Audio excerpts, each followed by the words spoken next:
Temporarily from the outskirts of Birmingham, Alabama, this is Daryl W. Perry, host of FPP Radio News for Sunday, June 26th, 2016. Silver is trading at $17.76 per ounce. Gold is valued at $1,316 per ounce. And according to BitcoinAverage.com, the average price of Bitcoin is $654.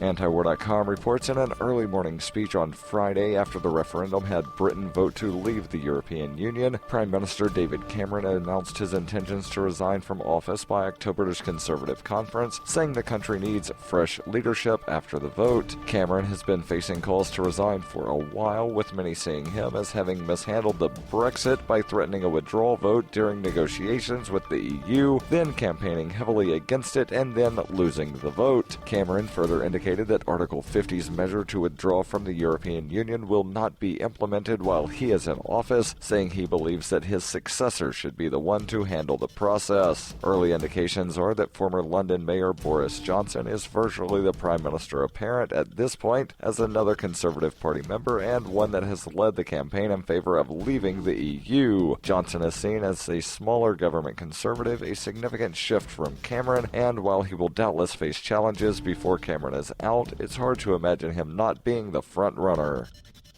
For nearly 40 years, Roberts & Roberts Brokerage has been a trusted source for buying and selling precious metals like gold and silver. They also take Bitcoin for precious metal purchases and have permanently removed the minimum purchase amount for all orders paid in the digital currency. Call Roberts & Roberts today for knowledgeable advice on buying and selling precious metals and a forward-thinking approach to new technologies. 800-874-9760 or visit online at rrbi.co.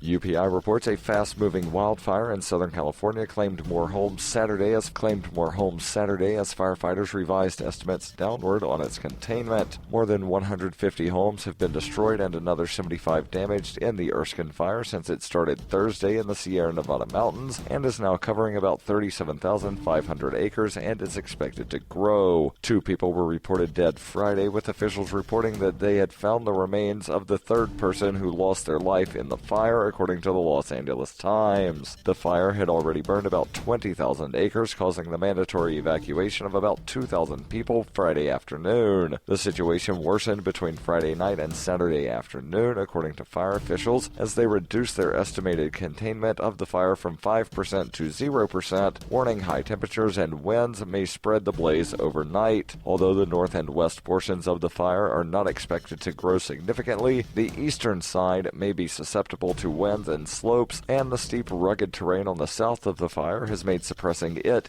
difficult, according to the Kern County Fire Department. Above normal temperatures were predicted for Sunday, with highs of 95 expected, continuing the weather which at one point helped the fire claim 11 miles in 13 hours. You can support FPP Radio by joining the Fans program. Fans are friends, allies, and numerous supporters. Fans help FPP afford to produce more original content. To learn more or to join the Fans program, visit fans.fppradio.com. That's fans.fppradio.com.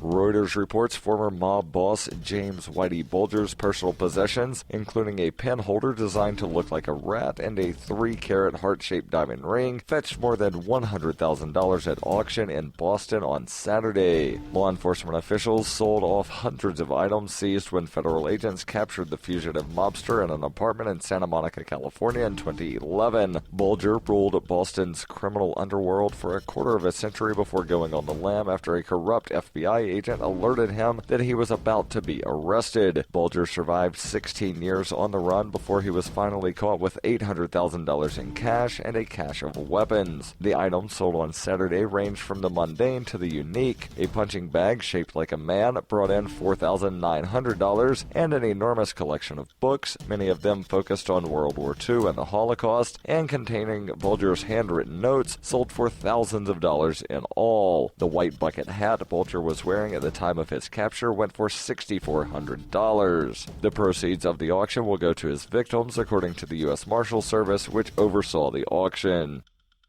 This has been FPP Radio News, online at fppradio.com.